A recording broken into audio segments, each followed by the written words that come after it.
এই উইকেন্ডটা আমার কাছে একটু অন্যরকম আসিল, কিংবা কইতে পারি যে স্পেশাল আসিল বাকি উইকেন্ডের থেকে। কারণ মোস্ট অফ দ্য উইকেন্ডই আমি এইখানে আগরতলা পইরা থাকি রুমের মধ্যে, নয়তো এইখানেই টুকটাক শপিং মল কিংবা রেস্টুরেন্টে যাই। কিন্তু এই উইকেন্ডে আমি গেছিলাম আমার নিজের বাড়ি, অর্থাৎ মেলাগড়। সোনেপে সোহাগা গিয়েছিল জানো, ওইখানে গিয়া দেখি না, মানে আগের থেকেই ডিসাইড ছিল আমার যে বর্দিও যাইব। তো খুব কম সময়েই হয় যে বর্দি আর আমি একসাথে বাড়িতে যাইতে পারি, কারণ যেহেতু তার বাচ্চা আছে আর বাচ্চারা স্কুলও আছে অলরেডি। তো স্কুল ফালাইয়া তার পক্ষে সবসময় যাওয়াটা পসিবল হয় না। কিন্তু আমি তো বললে আমি চাইতে থাকি প্রায় সময়ই। তো বদ্যির সাথে টাইমিংটা খুব কমই মিলে যখন আমরা 2 বোন কিংবা আমরা 3 বোন একসাথে যাই।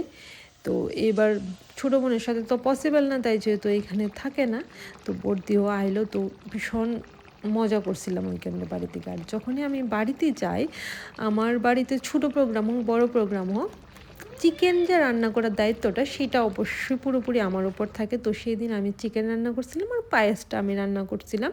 কারণ আমরা বাড়িতে গেলে আমাদের বাড়িতে কইতে পারো যে একটা ছোটোখাটো সেলিব্রেশন টাইপই ফিল হয় ওইখানে। তো অনেক কিছুই আরও রান্না হয়েছিল ওই দিন, বাকিগুলা মা আর বর্দি মিল্লা করছে। আর আমার মার লেগে ছিল ডাবল খুশির ব্যাপার, কারণ তাইনের মেয়েরা, অর্থাৎ আমরা তো গেছিলামই, তার সঙ্গে সঙ্গে মেয়ের জামাইরাও গেছিলো, অর্থাৎ আমার হাজব্যান্ড আর আমার দিদির হাজব্যান্ডও আসছিল। তো মা বাবার লেগে তো ওই জিনিসটা অনেকটাই খুশির আছিল। কারণ আমি নোটিস করছি যে বিয়ের পর মেয়ের বাবার বাড়িতে যে মেয়ের থেকে বেশি ভালোবাসা মানে মেয়ের জামাইরে দেওয়া হয়। তো আমার বাড়িতেও কিছু ব্যতিক্রম না। তো বাড়িতে আমরা ভীষণ সবাই মিলে মজা করছি। তারপর এইখানে আমি ব্রেক দিলাম না, পরের দিন আমি গেছিলাম আমার উদয়পুর শ্বশুর বাড়িতে।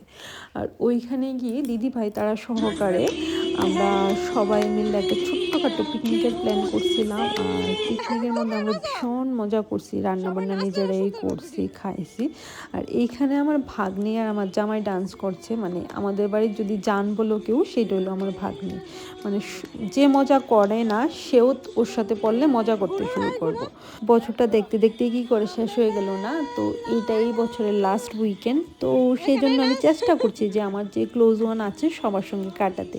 তোমরাও চেষ্টা করবে, আনন্দ করবে, ভালো